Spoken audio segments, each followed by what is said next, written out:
Baik, sebenarnya Bapak tidak perlu heran ya. Karena kalau Bapak sandingkan antara standar biaya hidup yang dikeluarkan oleh BPS dengan gaji pokok pegawai golongan satu, golongan 2, golongan 3, itu ketimpangannya jelas, Pak. Ada selisih, ada defisit di sana. Menurut standar biaya hidup yang dikeluarkan BPS 11 tahun yang lalu, di 2014, itu standar biaya hidup di beberapa kota itu minimal 4 juta, Pak. Sementara kalau Bapak lihat di peraturan, standar gaji pokok pegawai itu ada di kisaran 2-3 jutaan. Dari situ saja selisihnya sudah jelas. Yang bisa kita katakan bahwa gaji pokok ASN itu kurang dari standar biaya hidup. Kan ada tunjangan. Baik, seperti yang sudah saya bahas di video sebelumnya, bahwa tidak semua daerah menyediakan tunjangan pegawai, Pak. Tunjangan kinerja tidak. Karena kembali lagi bergantung pada PAD-nya, sesuai dengan yang diatur dalam regulasi. Nah, tidak semua pegawai memberikan tunjangan. Ada yang 500.000, bahkan ada yang tidak kasih sama sekali. Kalau sudah tidak dikasih sama sekali, berarti mereka cuma bersandar pada gaji pokok untuk menyambung hidup. Dia dan keluarga kecilnya misalkan.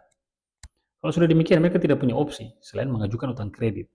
Dan sebagai pegawai Pemda yang punya pengalaman di 2 provinsi dan 4 instansi berbeda, ini yang saya temukan, Pak. Lebih dari 50% itu pegawai Pemda itu terlilit utang kredit.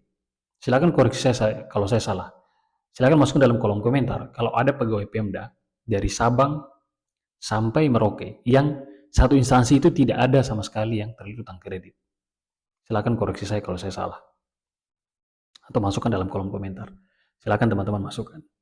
Semuanya terlilit utang kredit, Pak. Dan yang menyedihkannya lagi, ada pegawai, ya, dan ini di lingkungan saya juga, yang gajinya itu bisa 300 sampai 400 ribu rupiah per bulan.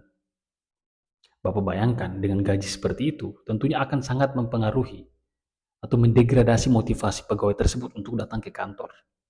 Dalam pikirannya kan, ngapain juga saya ke kantor, gaji saya sisa 400 dan 500 ribu. Lebih baik saya cari kegiatan sampingan untuk menambah penghasilan saya. Pasti mindset itu ada, merubah pola pikir dia, merubah orientasi dia terhadap keseharian dia sebagai seorang ASN.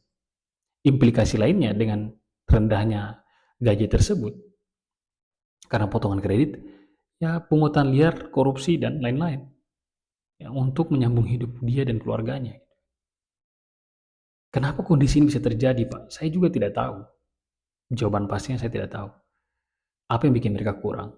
Salah satu cara kita untuk mengidentifikasi pokok permasalahannya adalah dengan bekerja sama dengan pihak perbankan. Kita tanyakan apa yang menjadi modus utama para ASN tersebut mengajukan kredit.